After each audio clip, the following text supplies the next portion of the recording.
Twameva mata chapitam twameva. Twameva bandhu chasaka twameva. Twameva vidya dravinam twameva.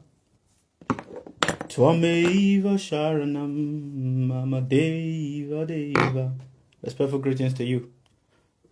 Twameva sharanam mama deva deva. Twameva sharanam mama deva deva. Twameva mata chapitam. Twameva. Twameva bandhu chasaka twameva. Twameva vidya dravinam twameva. Twameva sharanam mama deva deva. Twameva sharanam mama deva deva. Twameva sharanam mama deva deva. Om Guravahe Namaha. Om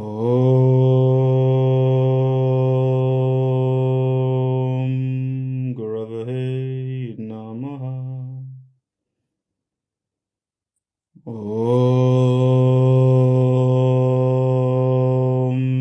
Guravahe Namaha. Om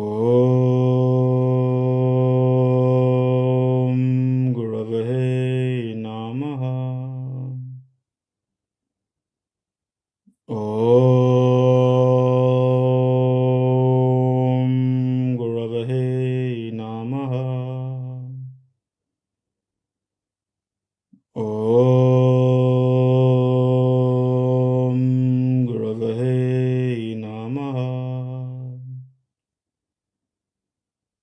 Om Guravahe Namaha. Om Guravahe Namaha. Om Guravahe Namaha. Om Guravahe Namaha. Om Guravahe Namaha. Om Guravahe Namaha. Om Guravahe Namaha. Om Guravahe Namaha.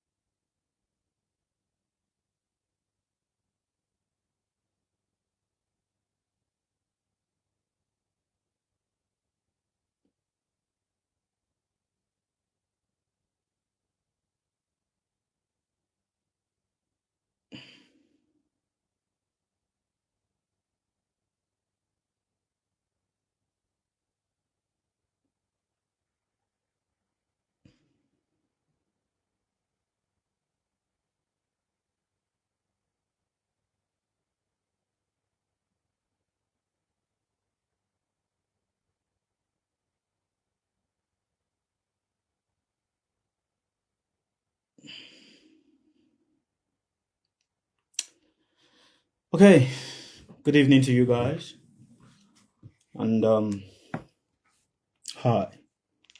I'm happy to be here with each and every one of you today.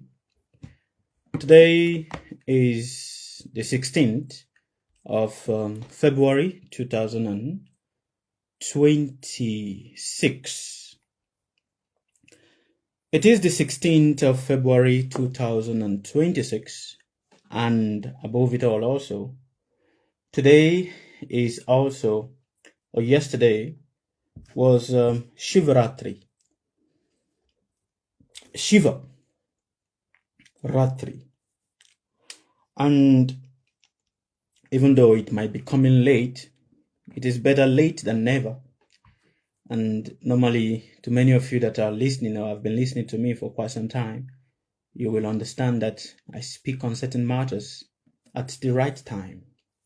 For at the right time, when knowledge is given, the knowledge stays. But when it comes out of the mouth at a time that isn't right, then the knowledge does not stay. Neither does the knowledge become that which is helpful to anybody. So today we are going to be speaking on Shivaratri. We are going to be speaking on the man, Shiva, the mystic, the anomaly, the supreme being, Shiva. We are going to be speaking about him today. And to all of you that is present here, I humbly beg you and I urge you to pay attention to what I'm about to say to you. For when you truly pay attention to what I'm about to say to you, you will be able to understand, many things. Many things will become revealed to you. Not just only will it be revealed to you, but you'll be able to make sense of many things. But before we start, I have a question. Before we start our conversation today on Shiva, I have a question that I would love to ask you. And to all of you that is here, listening to the sound of my voice, I want to, ask you this one simple question. And that question is, tell me, what in your life right now needs to die? I want you to reflect on that question. Do not dramatically answer that question, but I want you to reflect upon it. What in your life right now needs to die? You must reflect on it. For if you don't reflect on what in your life needs to die, you will not be able to move to the next stage or the next direction at which life is bringing your way. And when you understand what in your life right now needs to die, only then will you be able to make sense of this conversation that I am about to have, with you. Only then. For if you don't find, first of all, if you don't identify what in your life needs to die, it will become difficult for you to identify the words or this conversation that I'm about to have with you right now. Now that, you have identified what in your life needs to die, tonight we are going to talk on not just mythology. We are going to discuss on the life force of, the life force that is in existence. The life force that is in existence that makes life, the possibility of the renewal of life, possible. And we are going to draw, or I'm going to draw from different perspectives, from the Bhagavatam, the Puranas, and the different conversations that many ancient teachers have spoken about Shiva. I'm going to draw from that. But before we do that, let us breathe in. Now, to all of you that is listening to the sound of my voice, wherever you are, I want you to do a simple, thing. What if you are listening to the sound of my voice? I want you to keep your phone at a little distance away from you, so long as you can hear the sound of my voice very nicely. If you are driving, please do not attempt this, just listen. And if you are able to finish your driving, then try to practice what it is you hear. If you're cooking, you can take a little break. Maybe, I just need to borrow you to borrow me 60 seconds of your time is what I want you to borrow me. Now that I have gotten your attention, I want you to breathe in.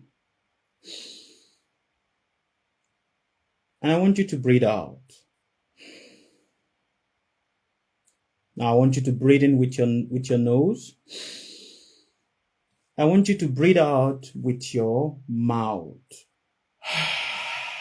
Release all the air from your stomach. Again, breathe in. Breathe out. Breathe in. Breathe out. Open your mouth while you are breathing out and releasing the air from your stomach. Release it. Breathe in. Breathe out. Now, I want you to breathe in, and you're going to hold the breath for 5 seconds, and then you're going to breathe it out. All right, breathe in. Hold your breath for 5 seconds. Now release the breath. Very good. Thank you very much for participating in this, simple, exercise. I appreciate all of you, for participating. The name Shiva is what many of you, I believe, you are very familiar with. A lot of people, wherever you are, you've heard about Shiva. Many of you have pictures of Shiva in your house. Many of you have prayed, to Shiva. And because Shiva is what you have pictures of Shiva. And if you are a Hindu, growing up, you basically understand everything about Shiva. Before I continue this conversation, I would love to take the humble permission of my spiritual master that I might be able to speak on this intricate conversation. I would love to take the humble permission of all my teachers, visible and invisible, present and unpresent, that I might be able to speak on this intricate matter for their glorification. And before I even continue, I'll take the humble permission of Lord Shiva, the unborn, the present, the pure, the one that is pure, the uncontaminated one, that whatever it is I'm about to say will be only for his glorification, for my purification, for the glorification of my teachers, and for the purification of everyone that is going to be listening and will be listening to the sound of my voice and is listening to the sound of this voice. Om Namah Shivaya. Shiva is one of the greatest anomaly that has put a lot of people in ecstatic flow. One, it has put a lot of people in bewilderment, because the more you try to understand Shiva, the more confused you become. Although his life is that of not attached. He's not attached. He's married. But at the same time, he's not married. He's an householder, which means he's a married man. But at the same time, he is not a married man. And that is the beauty of Shiva. You see, we are very much, attached to the glamour, the introspective and beautiful words that is very nice that we have heard about Shiva. But not many of us have actually put ourselves to live like Shiva. Not many of us. We like the glamour, which is called the fragrance, that is surrounding the name Shiva. But we have not taken the initiative to actually live our life like Shiva. To understand who Shiva is, he does not live in a palace. No. He has his own kingdom. He actually have his own universe. He does not live even in that universe. He's called Kailashanath, the master, Natha, the master of Kailash, which is the greatest, biggest mountain. And Shiva, from so many stories, have been approached by many people for boons and benedictions. And Shiva has given a lot of benedictions to many people. But he never asks anything for himself. People go to meet him to ask him, I want you to give this to me. And Shiva is also called the one that has the most softest heart of all the pantheons of gods, of all the pantheons of divinity. Shiva is considered the one that is most soft and the most easily approached. Why? Because he doesn't take long to bless you. He does not take long to bless you.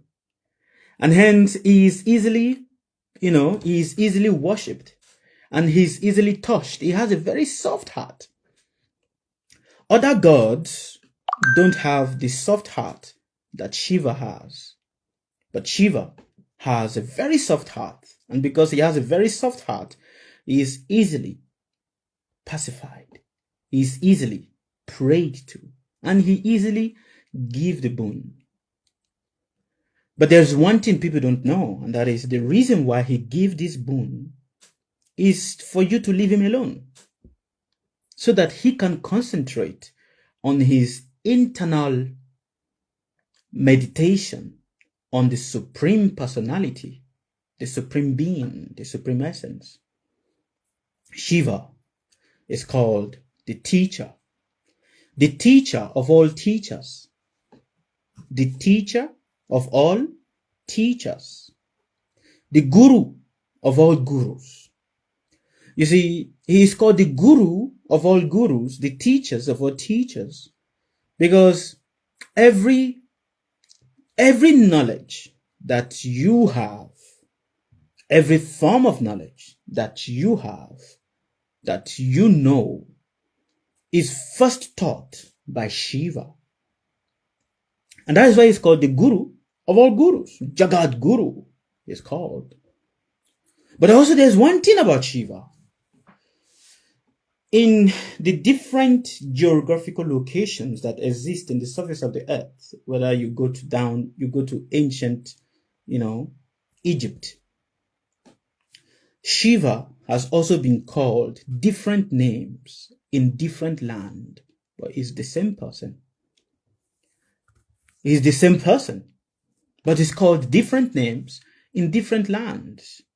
In the ancient land of Egypt, Shiva is called Thoth, Hermes Trismegistus, Hermes the thrice born. And this reverence is given to him because what? He is the teacher, the one whose compassion for the world is so deep that he personally comes to teach the world. He personally comes to teach the world, to teach humanity. And that is the nature of Shiva.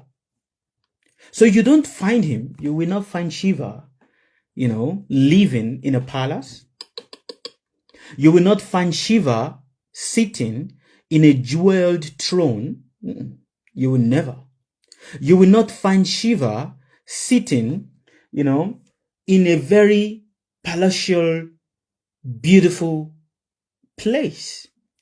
But you find him in the place that people are always afraid of going, in the place that people are not very comfortable in being. And where is that? You find him sitting in the crematorium ground. The crematorium. To many people that is from Africa, there's not much of crematorium in Africa, but there is the cemetery. That is where you find Shiva sitting. Now, nobody wants to go to the cemetery and sit in the cemetery and basically live in the midst of the corpse. Everybody's afraid of that. The moment you enter into the cemetery, imagine the amount of fear that plays in your head. The amount of fear that grips you. You will start seeing things and seeing ghosts that are not even there. But this here is the abode of Shiva. He is called the one who gives liberation to the dead. He gives what? Liberation to all that is dead. And because of his compassion, he sits in the crematorium ground, giving his what? His blessing to the dead. And hence it's called Bhutanath. Bhuta. Bhuta means ghost. The Lord of the ghosts. Bhutanath. You must understand one thing, and that is, everything that is in existence has a master. Everything that is created in this universe has a master. And when you know the master, you can easily, give a direction to that which is created. But the problem with us is that we don't take the initiative to know the master. We only try to know the created. We don't take the initiative to know what? The master. We only focus on the created. But the created itself is not a master. The created is owned by something higher. And hence, Shiva is known as the Bhutanath, master of the ghosts. Bhutanath, master of the goblins, owner. The master of what? The goblins. For all ghost spirits, disembodied, spirits, disembodied ghosts are all subject of Lord Shiva. And because Shiva, the word Shiva is a combination of two words, Shi and Va, which means what? Purest. Purest. And hence, a lot of ancient teachers, when they try to give conversation or they try to give, a description of Lord Shiva, they say he is like that which is in the mud, but is not contaminated by the mud, which is like what? He is like that lotus flower. It sits in the mud. Even if the mud is not a clean place, it's muddy, it's dirty. The lotus flower does not grow in a clean place. It grows in a dirty place. But in that dirty place comes a beautiful flower that has a very unique fragrance that is distinct only to itself. And that is Shiva. Shiva is considered by many people as the destroyer. That the day that Shiva dances, the world gets destroyed. But there is something more about Shiva that people have never paid attention to. And speaking from the mystic tradition, I'm going to, analyze this and go into this. We're going to have this introspection on Lord Shiva. So I beg you to please listen with intention, listen with open mind, so that you can truly understand. And you can, by listening, you can understand, and you can also beg for the mercy of Lord Shiva. You see, many of us, we beg for material mercy because that is what attracts us. We want material things.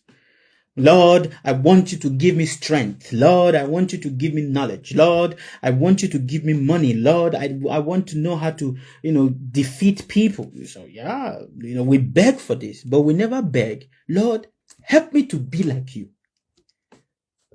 How wonderful it will be if you add it in your prayer, That you're not going to ask for anything but beg that you be like the Lord. Be like the Lord does not mean that you are going to be powerful like the Lord, but you live an exemplary life. So Lord Shiva, he sits in the crematorium ground. Why? The reason why he sits in the crematorium ground is because civilization reduces consciousness into forgetting the nature of impermanence. He sits in the crematorium ground to remind you that civilization, the more you are in the midst of lots of people, you forget the impermanence of everything that is around you. And that is true. Everything in the universe is impermanent. It has no permanence. What you think is beautiful today becomes ugly in just a few years from now. What you think is the most powerful thing in just a few years from now, it loses its credibility. To digress a bit, some years ago, before now we have different types of mobile phones. We have different types of electronic gadgets. But some years ago, BlackBerry was the latest. It was basically the latest iPhone in town. BlackBerry. How many of you use BlackBerry? Right? Everyone wants to have a BlackBerry. Because having a BlackBerry means you are living the good life. You are part of the people or part of the elite that has the good thing. So different forms of BlackBerry was in vogue. Before that also was different forms of Samsung. Before that also was different types of Nokia and different types of Motorola. But you see, in everything that has existed, it also have the ending of it. It also have what? The ending of it. No matter how much noise it makes, no matter how much, wave it creates, it has an ending. And this is basically what Shiva, in his teachings, in his lifestyle, tries to teach.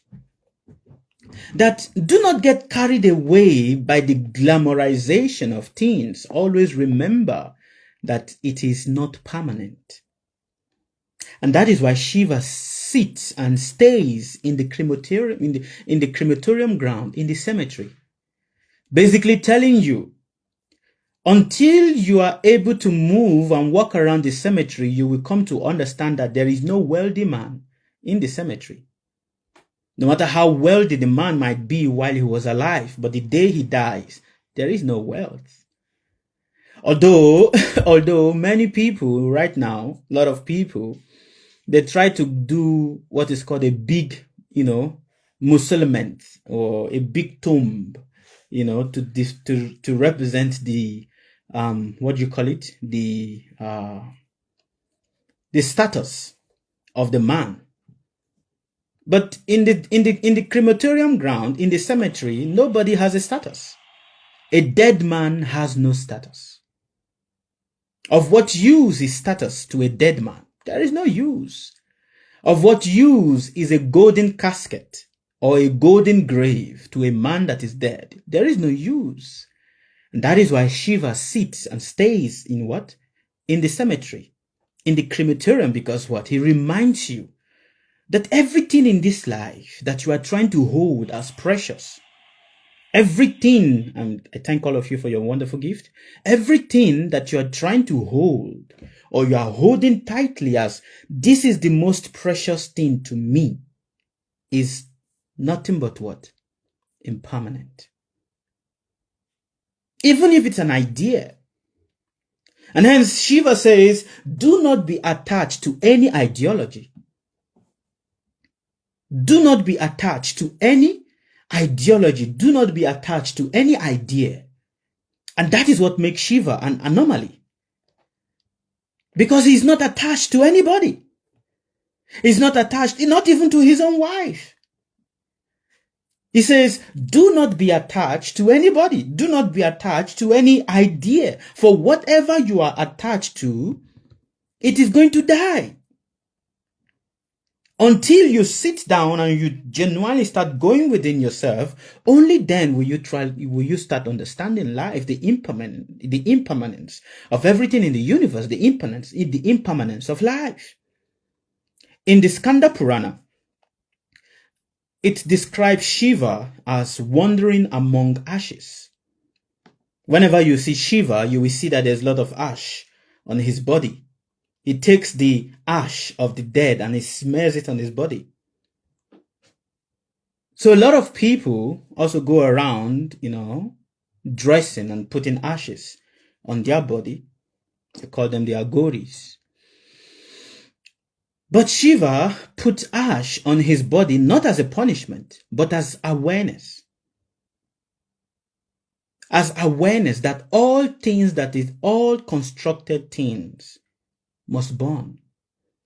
Every identity that you give to yourself becomes nothing but an ash later on.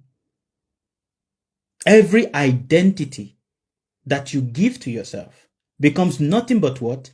Ash. Ashes. It becomes nothing but clay. It becomes nothing but sand later on.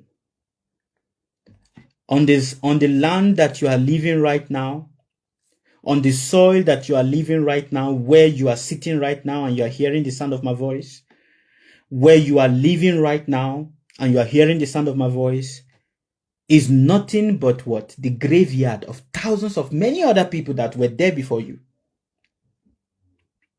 100 years before you were born, 600 years before you were born, there were also people that were fighting for that small piece of land you call your own right now. Do you understand? 100 years or 600 years before you were born, there were people that were fighting with each other for the little piece of space you have in your house right now and you called yours. They were fighting and they have died. And now you have it. And now you're like, I need to protect it. 100 years from now, 100 years before now, 600 years before now, there were people that were fighting so hard to protect it.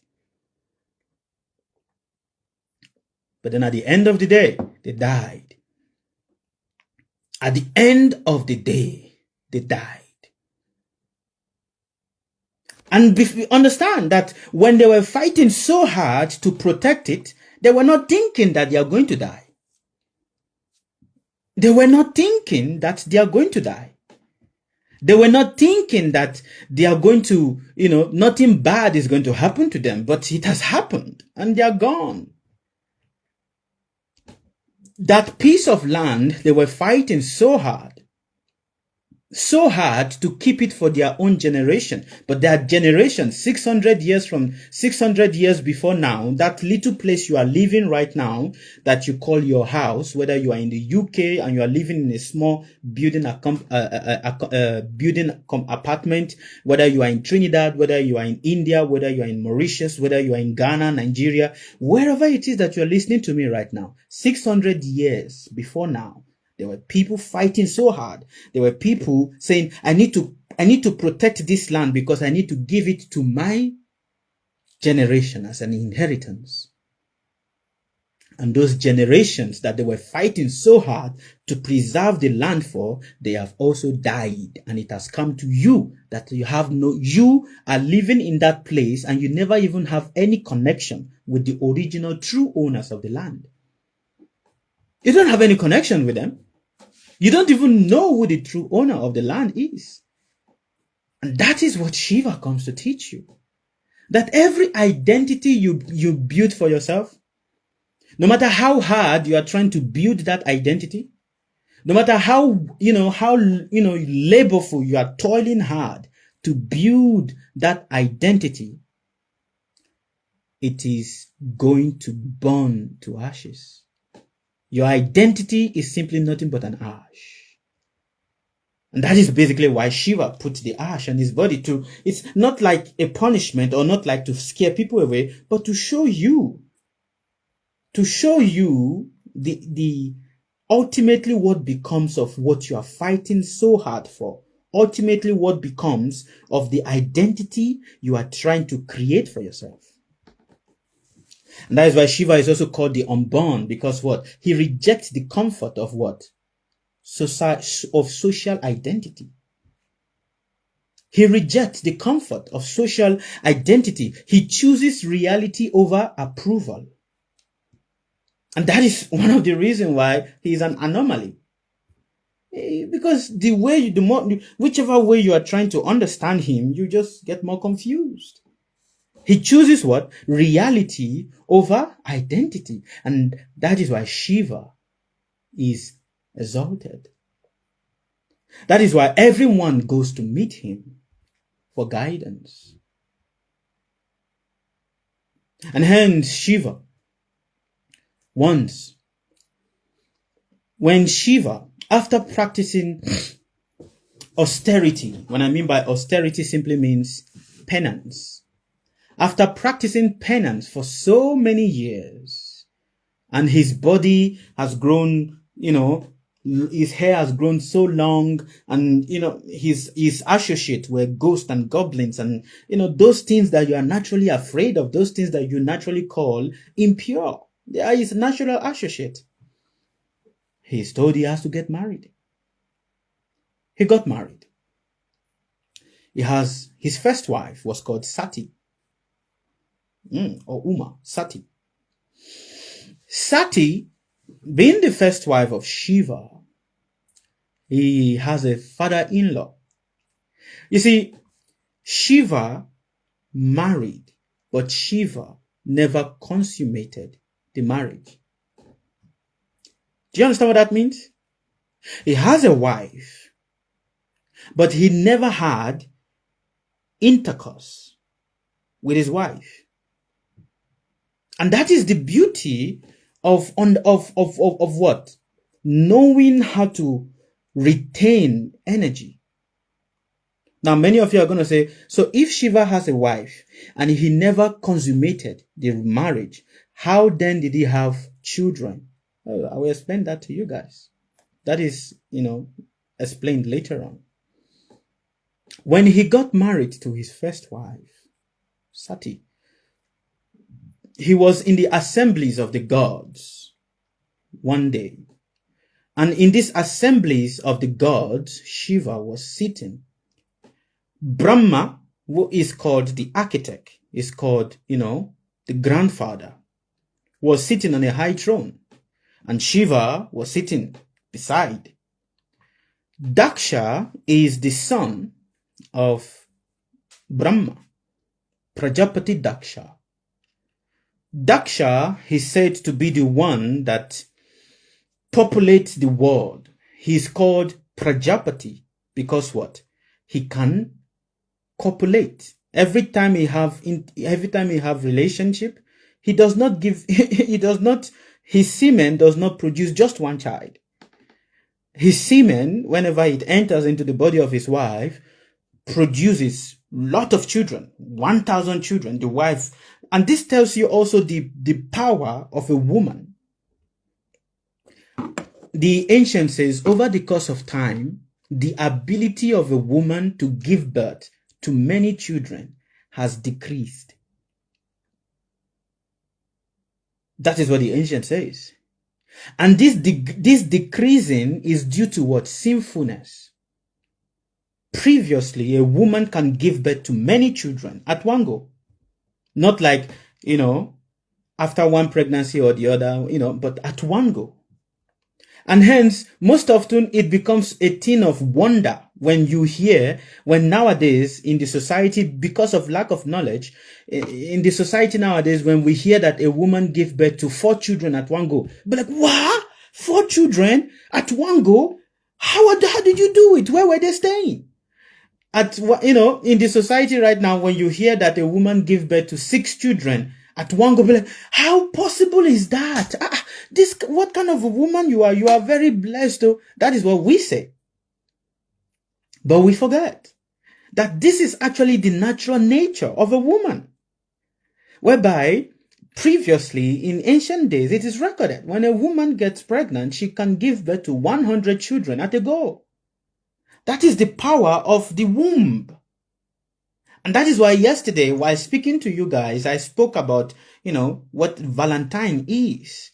It is the celebration of the ability of a woman, of the fertility of a woman. That the woman carries in her a strong, fertility, a strong womb, that she can give birth to many children at a go. At a go, not like after one pregnancy or the other, but at a go.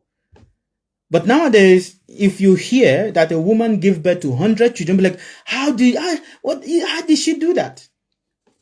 But it does not surprise us because we've never really asked questions. It does not surprise us. We've never asked questions. How is it that a dog, which is an animal, can give birth to many puppies at a go? We never asked that question. We'll be like, well, that is what is in their biology, but we forget it is also what the woman body was capable of. But the biology has changed. So the biology has changed, the purity has changed, and hence the human body is not capable of giving birth to many children as it used to do before. So Shiva, while sitting in this assembly with Daksha, in the assemblies of the gods, they were having a meeting. Daksha is naturally handsome. And because he's called a Prajapati, is called a progenitor, because of his ability to do what? To have many children. Lot of children he's able to produce at a go. And he was reverenced, he was respected. In this meeting, Daksha came late for this meeting. And while he came late to this meeting, Shiva was sitting down. The moment Daksha entered into the meeting, everybody stood up to greet him, but Shiva did not stand up to greet him. And that is the nature of Shiva. He didn't stand up to greet Daksha. He was not carried away by the show of abundance that Daksha was displaying. He wasn't carried away by that. When Daksha, seeing that Shiva did not stand up to greet him, he was offended. He felt humiliated. And because he felt humiliated, he insulted Shiva. He insulted and cursed Shiva. But Lord Shiva, being magnanimous, for in everything he does, he's teaching. He did not say anything to Daksha. He didn't say any word to Daksha. He just simply left. And on this point, there is a point here that I want to let you know. It is said, when people insult you, don't insult them back. Can you control your sense to be like that? Imagine being able to control your senses. When people insult you and hailed abusive words to you, don't insult them back and don't hold any anger in your mind towards them. That is what Shiva did. That is what Shiva did, and that is what Shiva taught. And that is why he's called what? Swayam. Because when he was being insulted, he was insulted by Daksha, who is his father-in-law. He didn't say anything. He didn't say anything to Daksha. He kept quiet and left. The other people who are the associate of Shiva were getting angry, and hence they counter-cursed Daksha. And counter-cursing each other, it is said, anytime you open your mouth to curse somebody, anytime you open your mouth to curse somebody, you will reduce your lifespan. Anytime you open your mouth to lay a curse upon somebody, you may be happy that you are doing that action, and hence you are freeing yourself from the burning anger. But for that curse to work, a duration of your life have to be cut short. For the curse you lay on somebody to work, your own life, you pay for that curse with your own life. A duration of your life is cut short. And that is why most often I've said to many of the students that I've listened to many of the conversation that I've said, when you curse somebody, you are taking away 50% of your own lifespan. The duration of your life, you are cutting it short. Daksha insulted Shiva. Shiva said nothing. He left there. And when he left there, he went to his abode. After some time, Daksha organized a big celebration, and all the gods and goddesses were going for this celebration. But he never invited Shiva. And the young wife of Shiva, which is Sati, hearing that her father is organizing a celebration, she felt it is my duty to also go because my father is organizing this. So why should I not go? Shiva, Lord Shiva, he gave an advice. And I would love to share these advices with you. He said to his wife, do not go to the house of a person that did not invite you, even if they are your relative. Are you understanding? Please, I want you to pick the important point that is being said to you. Even if it is your relative that is doing a celebration and you are not invited, do not go there. Do not go there. And he said, if you go there, anything that they do to you, you cannot blame them. Shiva advised his wife, Sati, do not go to a place or anywhere that you are not invited. Do not go to anywhere that the people have negative intention or their mind towards you is not good. Do not go there. For when you go there, everything that the people do there will be a poison to you and it will affect you. But Sati says, but how can you tell me not to go to the house of my father? Yes, of course, I understand that my father is having the problem with you, but then he did not have problem with me. He said, you must understand that even if it's your father, so long as you are married to me, the enmity that your father transfers to me, he also transfers it to you. Sati, not listening to the words of Shiva, she left. And Shiva told his accomplice to follow her, advised her and go. When Sati got there to the abode of her father, and the celebration was going on, and in the celebration, there is the fire sacrifice that is to be done. In that fire sacrifice, it is compulsory that you must call all the gods to come and take their own portion of the sacrifice. But the portion for Shiva was not allocated. And Sati asked, why isn't the portion of Shiva, my husband, allocated in this sacrifice?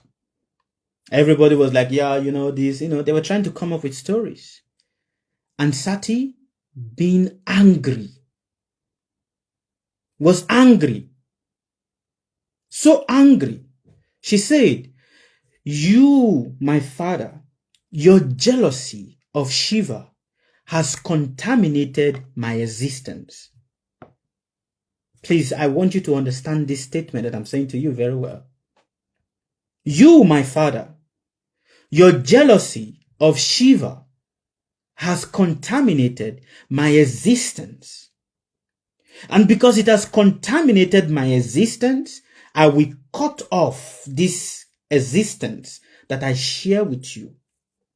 Because for every negative thought you have about Shiva, I am also going to share of that.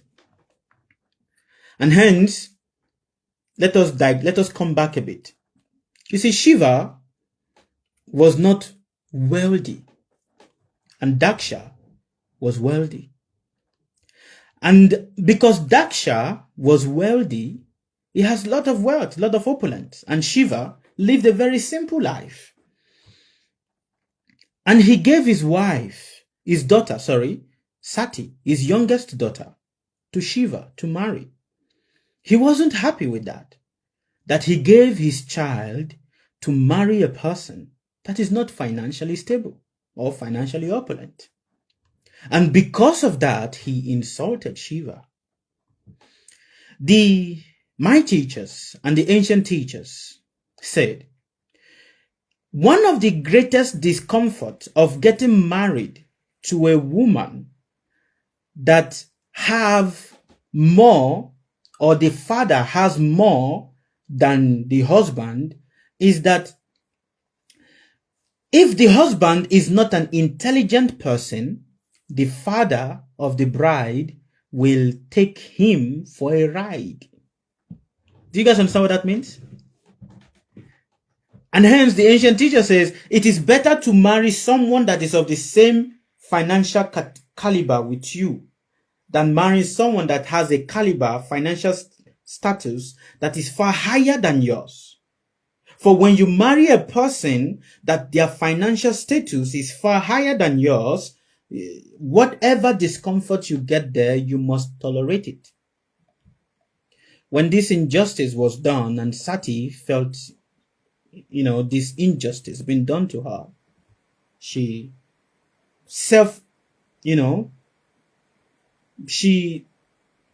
performed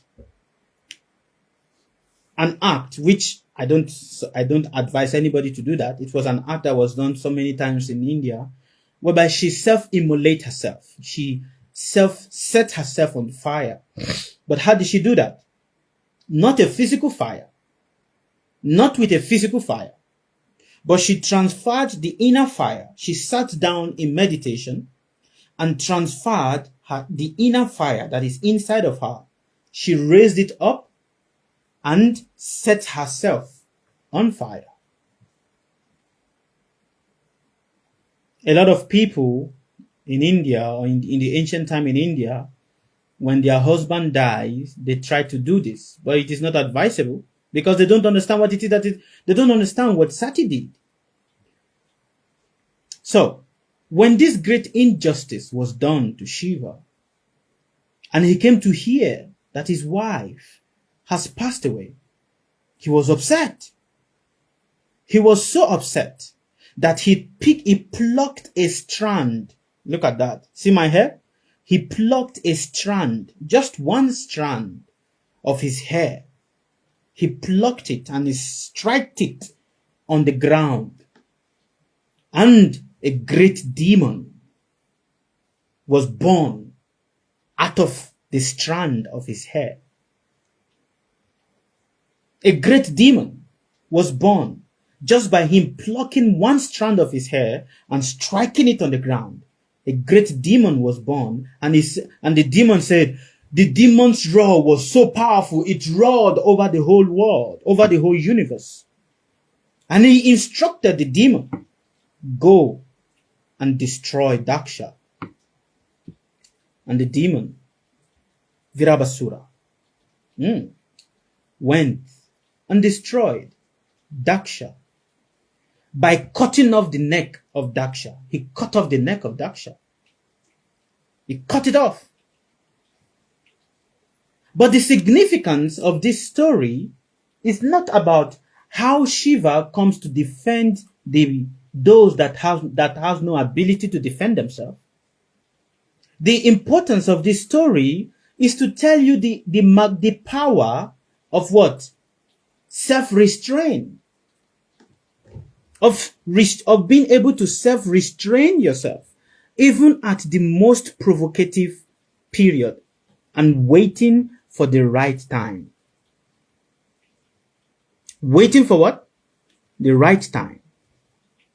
In the Linga Purana, when you look at the Linga Purana, it talks about the infinite pillars of light that appears. And of this infinite pillar, or this infinite, sorry, my English pronunciation may not be so nice. It's because of the African accent. But the infinite pillar of light that holds this universe together is called Brahma, Vishnu, and what? Maheshwara.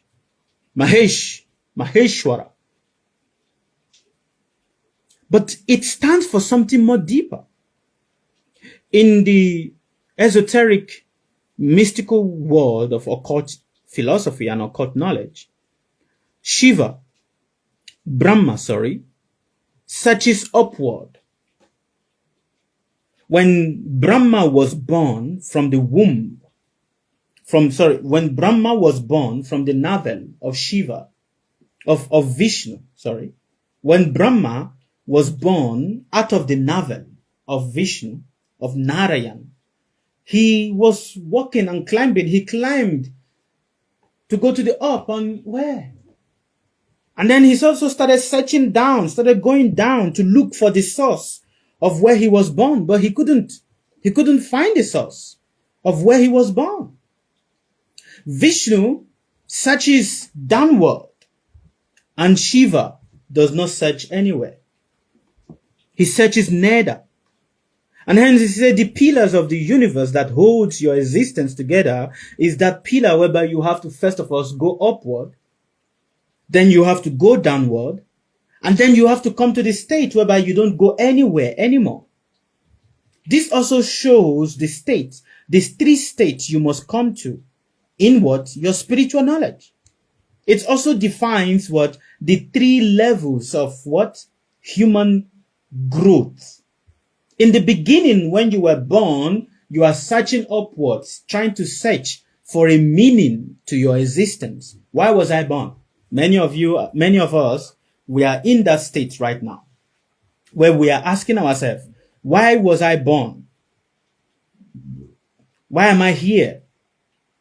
What am I doing here? What am I supposed to do? What is my purpose? So we are searching upward. We are searching everywhere. What am I supposed to do? What is my purpose? Where is the creator? Who created me? These are the questions that many of us were asking ourselves. It's called the beginning state of growth, where we start asking these questions. Why am I born? Who am I? What is my identity? What is my purpose? What am I supposed to do? And this basically becomes the defining questions we go around and we start asking people. When we meet a spiritual person or we meet an astrologer or a diviner, we basically go around and start asking, what am I supposed to do? Why am I supposed to, what is my existence? Why am I living? And then it is said when the astrologer or the mystic is not very much deep in knowledge, he will say to you, the reason why you are born is you are born to help people. Oh, you are born to save a lot, to have a lot of money. You are born to be a leader of men. Of what use is all of that? For everyone that has been born to be a leader of men have also died. For everyone that have invented things have also died. So of what use is, you are born to be a leader of men. Oh, don't you see, you have so much, you are meant to lead people. A lot of people say they see that in their dream, that they are talking to so many people. People were coming and falling down at their feet in their dreams and everything like that. And then after you've passed through the stage of questioning yourself, you see the first stage of questioning yourself of who am I? This stage is from your age of 14 till your age of 45. Till your age of 45, you will always question yourself. Who am I? What am I supposed to do? What is my purpose? To your age of 45, or let's say to your age of 50, you will always be questioning yourself from the age of 14 to the age of 50. Who am I? What am I supposed to do? Why am I here? What is my purpose? Where am I going? And after the age of 50, now you will spend that age in trying to now maintain all the questions that you've been asking yourself. You see, these are the three pillars of your existence. The three pillars of your life, basically the queries you will be asking about your life. After spending so much time in trying to find your identity, or maybe I'm supposed to be like this, maybe I'm supposed to be like this, maybe I'm supposed to be doing this, maybe I'm supposed to be doing that, maybe I'm supposed to do this, maybe I'm supposed to do that. After spending so much time in finding maybe this, maybe it is this, maybe it is this, maybe it is this, maybe it is this, maybe it is this, maybe this is my purpose, maybe that is my purpose, maybe this is my purpose, maybe that is my, after spending so much time in all of this, then you now spend time, the next phase of your life, you spend it in trying to now let it go. Basically, you now start focusing downward. Firstly, you are focusing upward, which is the Brahma state. Your eye was upward. What is my purpose? Why am I here? Why is this? Why am I born in this family? Now your eyes now go downward. Okay. All right. But then what is it about this family? You start going downward. And the question you start asking yourself when your eyes start going downward is, okay, all right, I don't care about this family. All right, nothing, there's nothing about this. Okay, this does not make sense. This does not make sense. This does not make sense. This does not make sense. This one does not make sense. I thought this was it before, but it doesn't make sense. I thought this religion was it before, but it doesn't make sense. I thought this philosophy was it before, but it doesn't make sense. And then you have to come to the final state, which is the state of no longer asking any question. The state of just there. And that is the state of being old. An old man is neither a beginning or an ending. It's just there. An old man does not start questioning himself or regret, why was I born in this family? He doesn't. He no longer does that. He's just trying to just manage the little time that is there. And that is basically what Shiva represents. The last stage of your life where you're just there. But it is difficult to come to that state of just being there, whereby you're no longer asking questions. You're no longer, trying to make an understanding of why your existence is. You're just there. Just there. It's very difficult to reach to that state. Very difficult. This is not a story of, of epistemology or a story of, maybe he's just trying to give us some narration to make us feel now. It's not a story. It's basically an understanding of the absolute.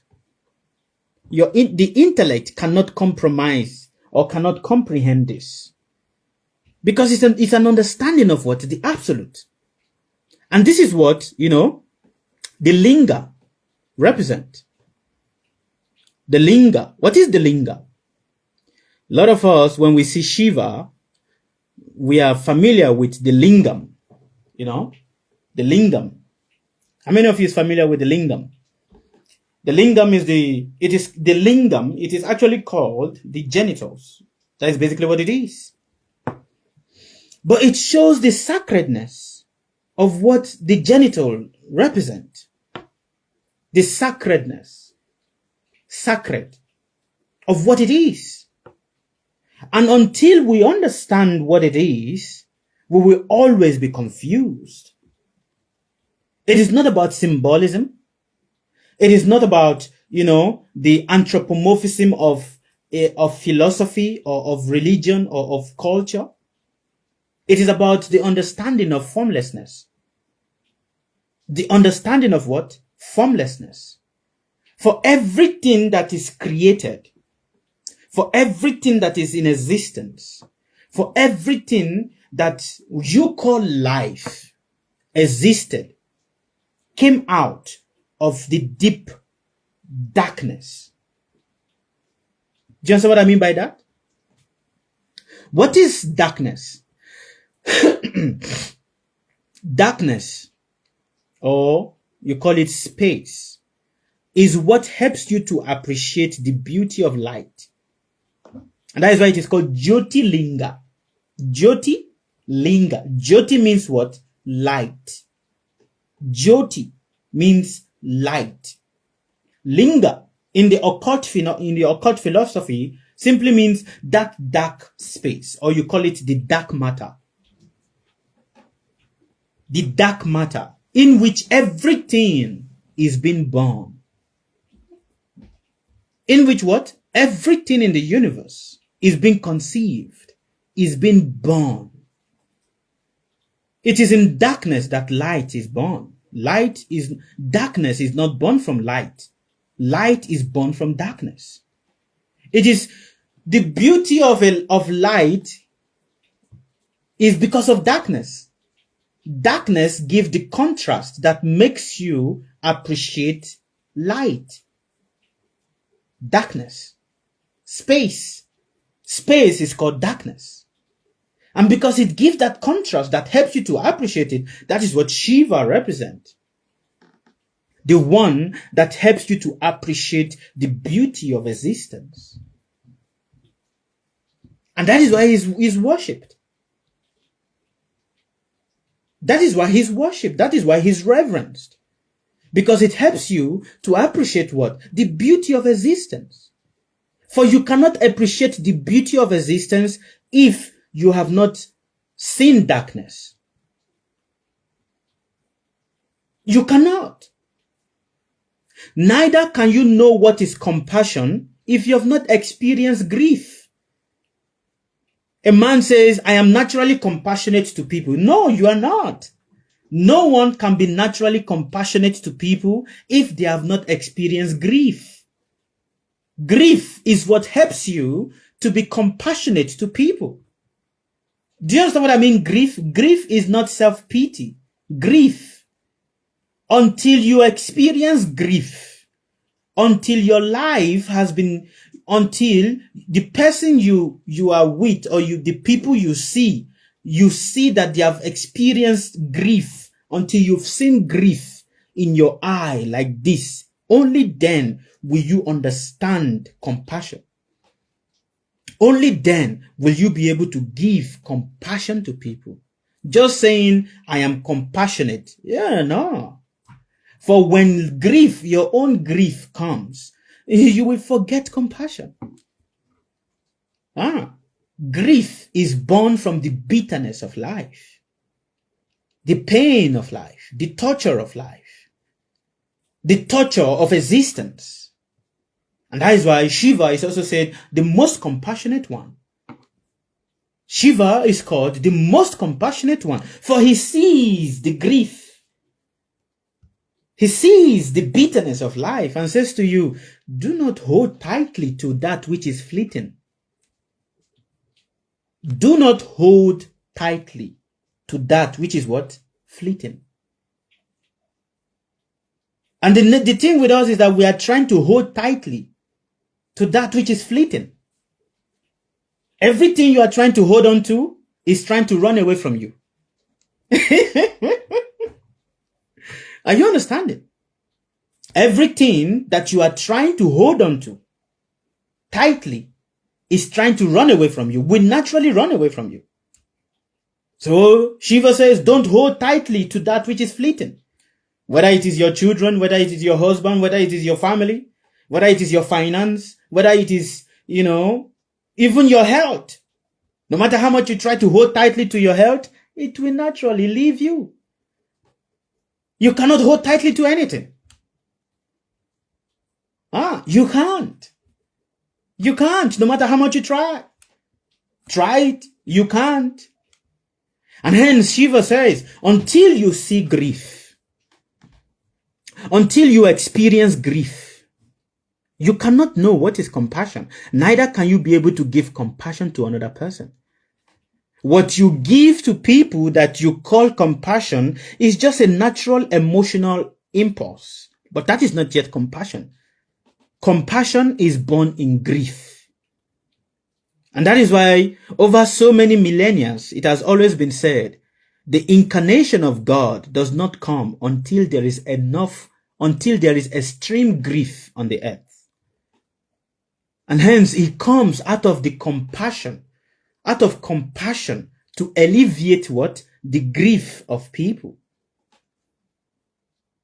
And that is also the same thing. You cannot run to God until life has beaten you. You cannot know the importance of holding tightly to God if life have not squeezed you. Do you understand what that means? Do you understand what that means? You run towards God or towards the understanding of God because you've experienced the squeezing of life. Life has squeezed you. Circumstances have squeezed you. Situations have squeezed you. People's words have squeezed you. You've been squeezed. And until you are extremely squeezed, then only will you say, okay, all right, okay. Because grief brings compassion. It is only when you experience grief that you can start becoming humble. Only in grief can you become humble. Without grief, you cannot become humble. So, the nature of the universe itself is designed in that way. The nature of the universe. Some people say, tell me what is going to happen 10 years from now. It's very simple. What happened 10 years, what is going to happen 10 years from now is already what is happening now.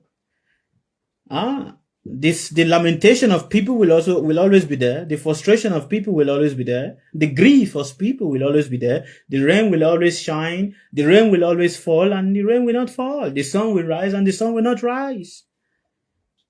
That is just it. That is just it. You're gonna die. Your body will break. Everything about your body will break. It will break. But not wanting it to break, not wanting to feel the pain of it breaking, is basically denying yourself of existence, of living. And that is basically what Shiva comes to teach. That is basically what Shiva is teaching. That is basically what it is. In all difficulties you face, in everything of your life, you cannot have a smooth life. You might think that, well, no, how is that true? People think that only poor people don't have a smooth life. But you must understand, irrespective of what you are, whether you're poor or you're not poor, you're going to experience rainy days and you're going to experience dry days. Whether it is a wealthy man, a rich man, even the rich man also experience what? Rainy days and dry days. For that is the nature of the universe. Don't you see? Look at everything. Look at everything in your life. Every season of the world, or every season that comes to you every year, is not always the same.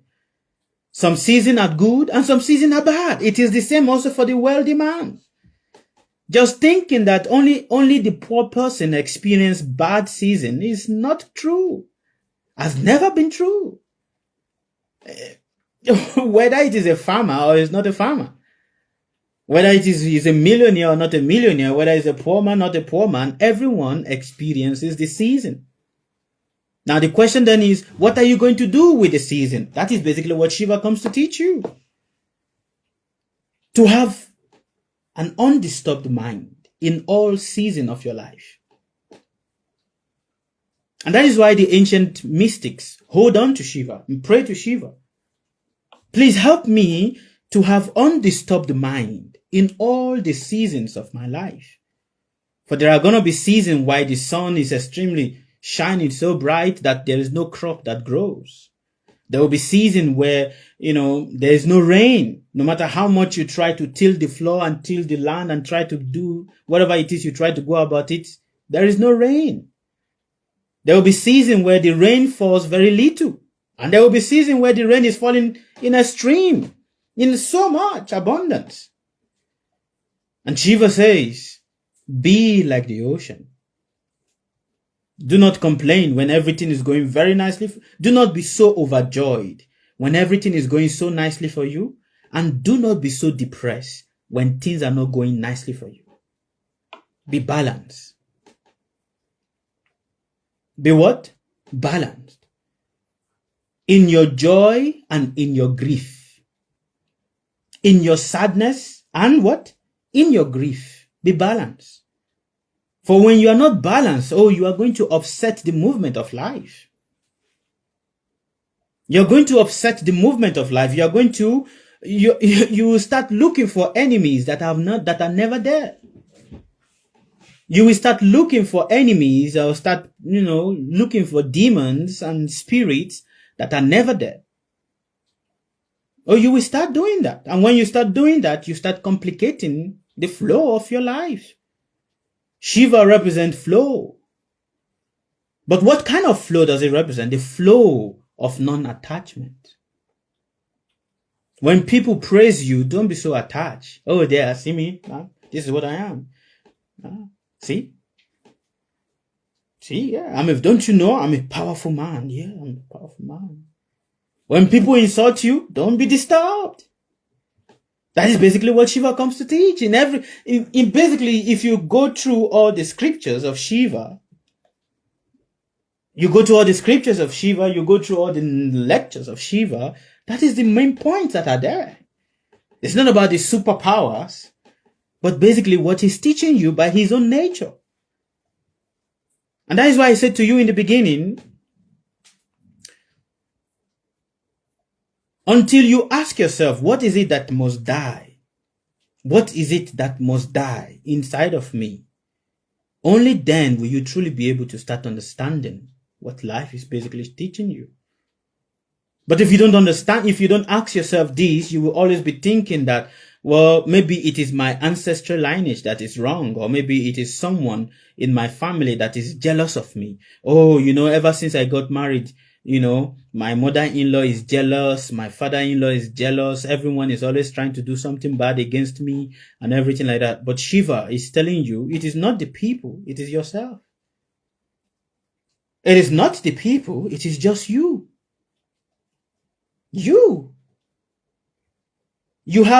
We have list of people. Om Namah Shivaya. If I tell me your problems, we have list to say or to give as to what our problem is. We have list. Tell me what is your problem. Oh, you're going to give me a lot of list. Oh, my problem is this. My mother-in-law, my husband, my children, my sister-in-law, my, uncle-in-law. This is one of the major things that you hear in Mauritius over here. And if you go to Nigeria, what you hear more is not more about in-laws, it's more about family, Oh, the people in the family are very bad. That is the way they put it. If you come to Mauritius, they go, they are jealous. They are doing so much black magic. That's basically what you hear.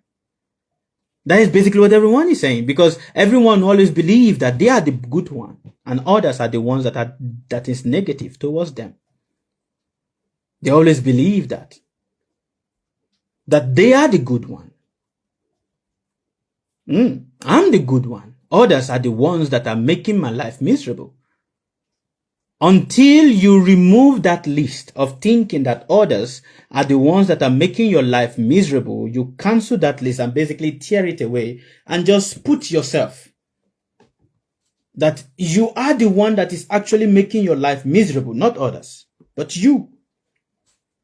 Oh, my children are disturbing me. My husband is disturbing me. Until you tear that list and basically just put yourself, it is just me that is making my life miserable. It is just me that is disturbing myself. Only then will you truly understand what Shiva represents. Only then will you truly understand what Shiva represents. Only then. For there's no amount of prayers you're going to do. There's no amount of, fasting for Shiva. A lot of people say, I'm fasting for Shiva.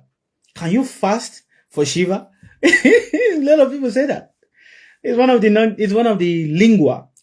One of the lingua of the people, of the environment, the society that I live in. Oh, I'm fasting for Shiva. I'm fasting for Vishnu. I'm fasting for,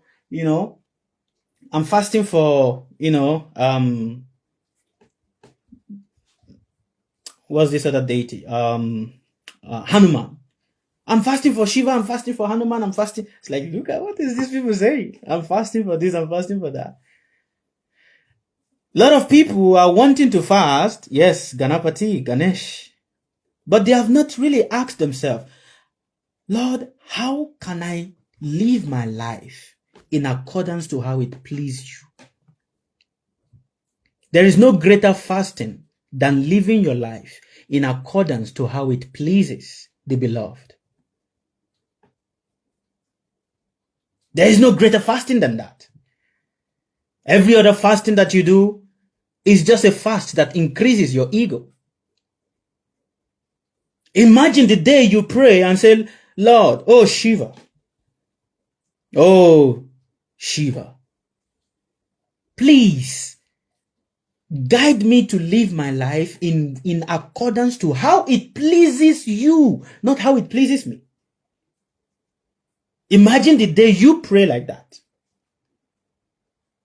Imagine the day you pray like that. Even if it's to whichever God you worship, whether you're worshiping Krishna, or you're worshiping Narayan, or you're worshiping Vishnu, or you're worshiping Hanuman, or you're worshiping Ganesha, or you're worshiping Shiva, or you're worshiping Jesus Christ. Imagine the day you pray that, Lord, let me live my life in accordance to how it pleases, emphasis on the word, pleases you. Pleases you, not how it pleases me. The day your prayer carries this, that day understand that a change has started taking place inside of you. And all the devotees of Shiva, they don't pray that Shiva should bless them. They basically pray, let me remain under your feet forever. Which means what? To remain under the feet of Shiva simply means what? To live their life in accordance to how it pleases the divine, the beloved. That's just it. Not more, not less. That's just it. So many people ask me, what is the greatest secret in life? The greatest secret in life is to pray or to live your life in accordance to the beloved, to how it pleases the beloved. The irony is that we want people to live in accordance to how it pleases us, but we are not ready to live in accordance to how it pleases other people. That is the greatest misfortune. Now, many of you be like, no, me, I'm not like that. You are like that. Me, I'm not like, you are like that. You are like that. You are like that. And basically, this is what Shiva is. Not living in his life in accordance to how it's, to people, just living it in unity, in understanding of the cosmical vibration of the universe, of the earth. And hence, he does not control detachment. He grieves. He grieves detachment. He grieves. He does not control. He grieves. Because it is only in grief that you can be compassionate to people. Only in grief. Just saying, well, I don't like to see people suffer. Many of you have said that. How many of you don't like to see people suffer? Let me see your hand up.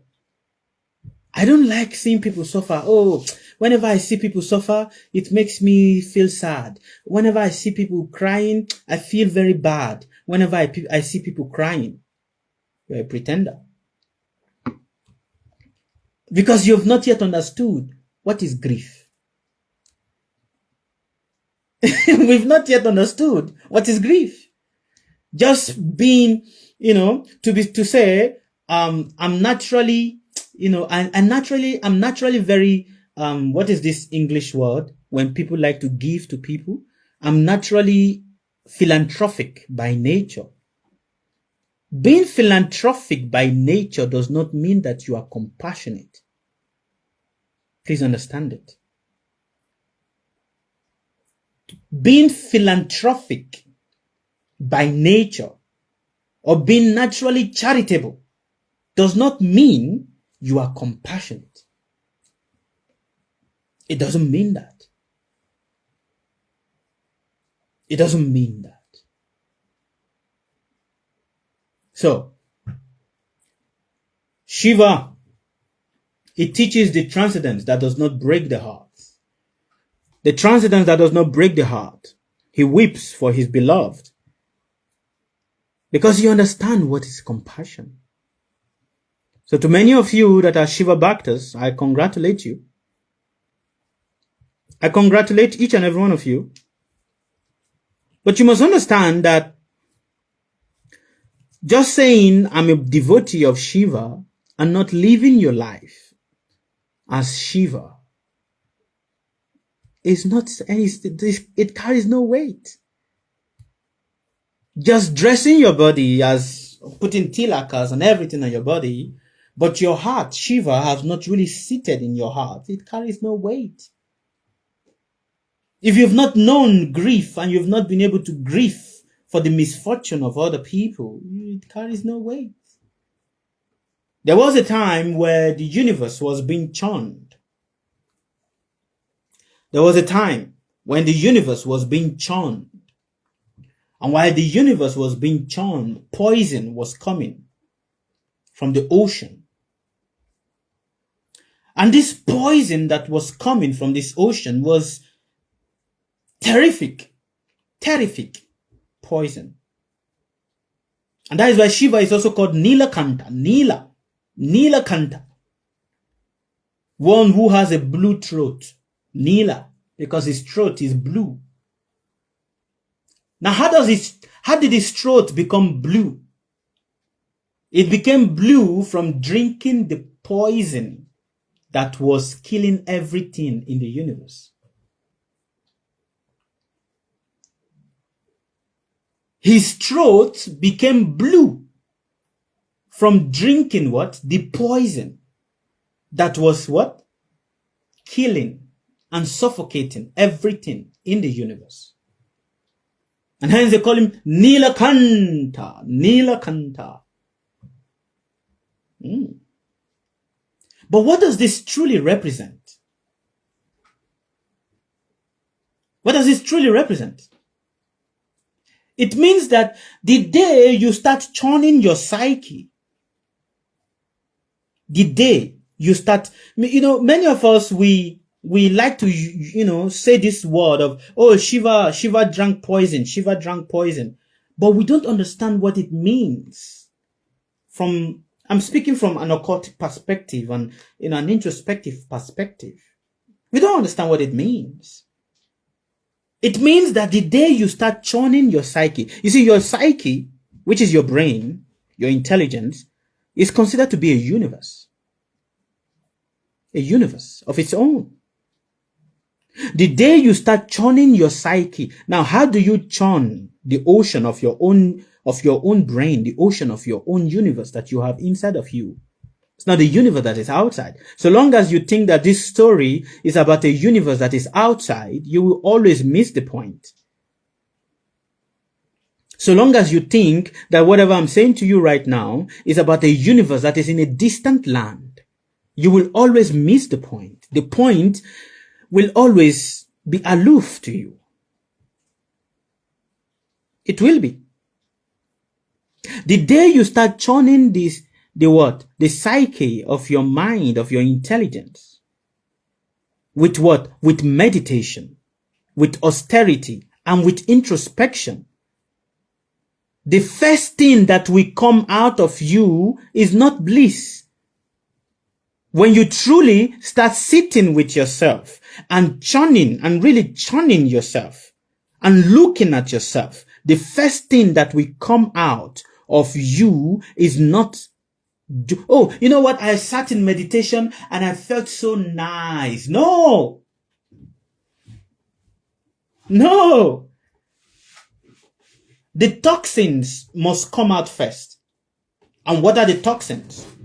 The toxins of resentment is a poison. Resentment is a poison. Fear is a poison. Memories of what has happened before is a poison. Suppressed hunger is a poison.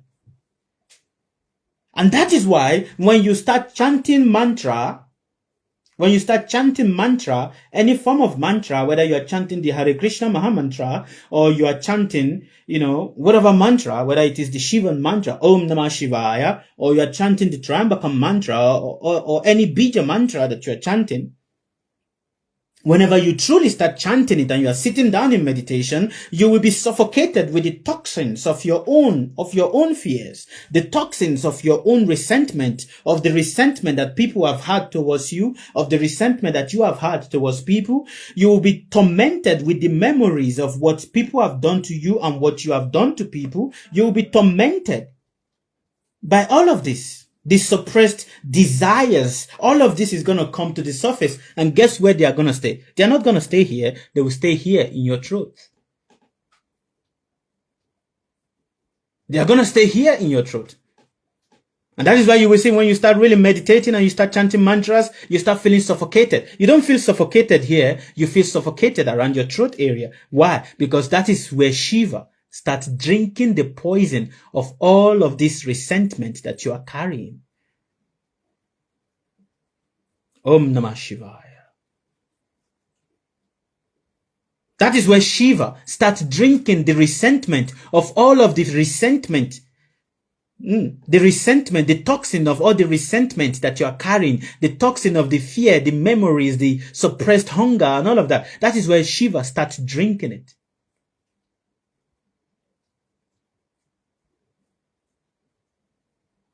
He drinks the poison but does not swallow it. He contains it here. So many people have always experienced that whenever they are meditating or they are doing some mantra meditation or they are doing some sadhana, they start feeling suffocated around here only. Your suffocation is not here in your brain. You don't feel suffocated in your brain, you feel it here. Even when you hold your breath for a few minutes, where do you feel suffocated? You don't feel it here. You don't feel it here. You feel it here. Something wants to burst out from your throat area. And that is where Shiva start drinking. Shiva start drinking. He doesn't swallow it. He drinks it. He drinks it. But this only comes the day you start sitting with yourself and you start churning. The day you start churning your own psyche. So long as you keep thinking that, okay, this narration of Shiva drinking the poison from the ocean is a narration of what happened some thousands and billions of years ago. Is a narration of, what is happening, what happened in a different reality or a different planet or a different dimension. You will always miss it. You will miss the lesson that Shiva is basically trying to teach you. The blue throat is basically a psychological symbol. That means what? Transformation requires containment without identification. Transformation requires what? Containment without identification. So ask yourself honestly, to all of you that is listening to the sound of my voice and will be listening, ask yourself honestly,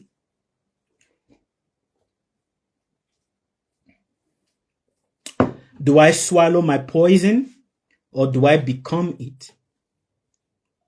You must ask yourself, please, as you're listening to me, just ask yourself this question inside of you. Do you swallow your poison or do you become your poison? Hello, Tessiana Silva, how are you? Look at whatever it is that is your poison. Do you swallow it or do you become your poison? Or do you project your poison to other people? You must ask yourself this question. Do you swallow your poison? Do you become it, or do you project it to other people? For Shiva, neither swallow nor spit. He just holds it. He just holds it. He neither swallowed the poison, nor did he spit it out. He just holds it. He just holds it there. That's why it's called Nilakanta. Nilakanta Bhutanata. Okay. All glories to Lord Shiva. And I pray that as you all listen to this conversation that we have here, may Lord Shiva, the purest one, the greatest teacher, may he come and truly sit with you. And to all of you that are Shiva Bhaktas, I congratulate each and every one of you again on Shivratri. But not just saying I'm worshipping Shiva without not understanding what Shiva represents. Not just saying I am a devotee of Shiva, but you've not yet been able to swallow your own poison, but rather you are projecting your own poison outside to other people. It makes no sense. He said, if you follow a master, you must also live your life in accordance to the master. So thank you. All good fortune fly to each and every one of you. And this end my conversation on this matter. Happy Shivratri to all of you, or happy belated Shivratri to you all. I appreciate you all. Yes, I'm open to questions now. You can ask me your questions.